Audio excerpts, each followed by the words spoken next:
जरूर पूछा जाएगा। Global ground water to warm 2 to 3.5 degree centigrade risking ecosystem by 2100 century. इन्होंने कहा है कि जो ये ग्लोबल ग्राउंड वाटर है जिसको आप पीते हैं भाई साहब, ये 2 से 3.5 डिग्री सेंटीग्रेड गर्म हो जाएगा। मतलब समझ रहे हो, जो कहते हैं नॉर्मल वाटर पियो पी ना पाओगे, 2 डिग्री बहुत होता है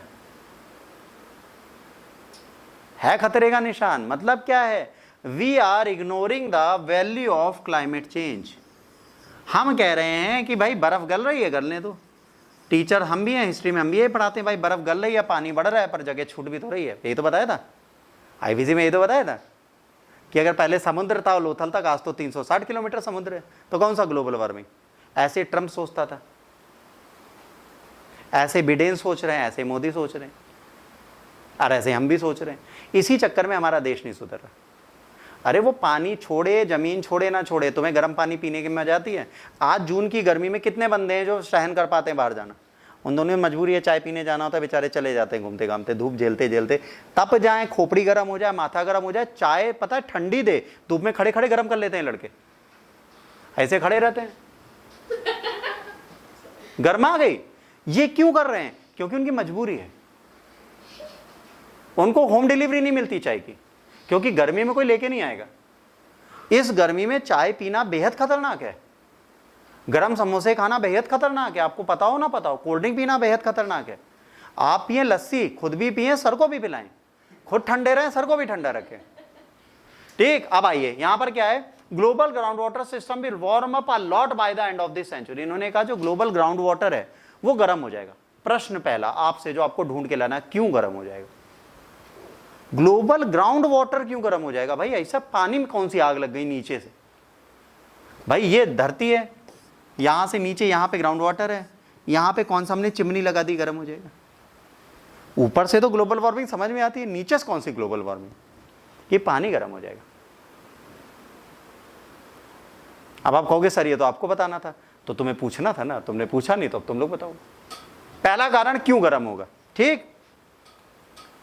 अब दूसरा, this could pose risk at the safety and the quality of the water. The temperature of the groundwater is expected to rise by 2 to 3.5 degrees centigrade. This will have impact on the several continents, with the most severe effect likely to be happened with whom? With Russia, Northern China, North America and Amazon area. ये 4 ऐसे places है जहां पे temperature बहुत तेजी से बढ़ेगा। कौन कौन से एरिया हो गए? पहला हो गया central Russia, northern China, north America and Amazon area, ये सब गर्मा जाएंगे, ठीक। Climate change and the emission scenario, if there are a lot of emission and a lot of development that uses fossil fuels, the temperature rise could hit 3.5 degree Celsius. This result shows how closely climate policies, emission levels and the long-term control of the groundwater resources are linked. अगर fossil fuels इसी तरह हम निकालते रहे, use करते रहे, इसी तरह हमने ग्राउंड को गर्म करना स्टार्ट कर दिया, डिपॉजिट्स करने कर दिए, ग्राउंड फिल कर दिया प्लास्टिक पॉलिथीन से, जिनके चक्कर में क्या होगा, ह्यूमिडिटी बढ़ेगी अर्थ में भी। आज आपका क्या करते हो, जहां पे भी घर बनता है ना, लोग उसमें कचरा भरवा देते हैं, देखा है ना, आजकल गार्बेज फिल करके लोग घर बनवा रहे हैं। That is not a right way. इससे पता है क्या हो रहा है, हमारी अर्थ वार्म हो रही है, और ये जो जमीन है ना, इस पे जब आप पैर रखोगे, इट विल बिकम वार्म। जो ग्राउंड का घर होता है वो ठंडा होता था पहले, because that was filled with mud. आज किससे फिल कर रहे हैं? कचड़े से, ईंटे पत्थर से, उसमें बोतल भी है, टीन भी है, जस्ता भी है, किसी के तंत्र मंत्र की चीजें भी, सब भर दी हमने और बैठ गए। लाल कपड़ा, पीला कपड़ा, हरा कपड़ा, काला धागा, पीला धागा, सब उसी कचड़े में चला गया। अब वो घर क्या होगा, गर्म होगा। अब उससे जो आपका एक प्रॉपर कंडेंसेशन या वैक्यूम बनता है धरती के नीचे जाने का, वो बंद हो रहा है, और ये हमारे से ज्यादा इन कंट्रीज में हो रहा है। फॉसिल फ्यूल जलाने का सबसे बड़ा एरिया यही है। अमेजोन के जंगलों में पता नहीं कौन सी आग लगती रहती है रोज, हमें भी नहीं समझ में आता। कभी कभार तो इतनी लग जाती, बुझती नहीं, कोई नहीं बुता पाता। फिर राष्ट्रपति बैठते हैं, मैंने ट्राई किया, देखो बुझ गई, वो मजाक होता है। अब ये क्या करता है, ये क्लाइमेट को बहुत रैपिडली बढ़ा रहा है। लैंडफिल हमने पहले से ऐसा कर रखा है कि वहां पे ग्लोबल वार्मिंग के चक्कर में जब पानी समुद्र का गर्म होगा और ठंडा होगा, तो ग्राउंड वाटर लेवल कौन छोड़ेगा, वो भी तो गर्म ठंडा होगा। आपको ये लग रहा है ग्लेशियर पिघलेंगे तो समुद्र ठंडा होगा, नहीं, समुद्र में फ्रेश वाटर मिलेगा, that's all.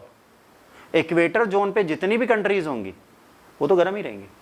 Tropic of cancer से लेकर ट्रॉपिक ऑफ कैप्रिकॉर्न के बीच की सारी कंट्रीज और सारे समुद्र गर्म दिखेंगे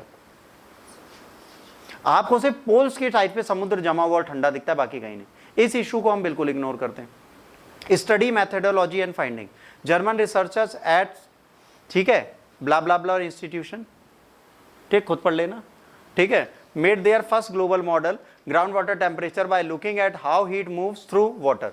इन्होंने एक पूरा मॉडल बनाया कि कैसे हीट जो है वो पानी में जाती।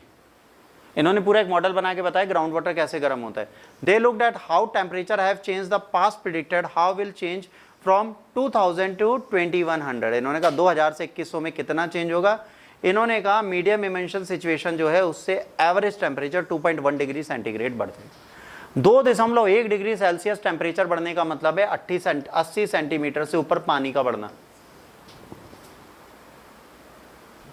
80 सेंटीमीटर से ऊपर पानी का धरती के ऊपर आना।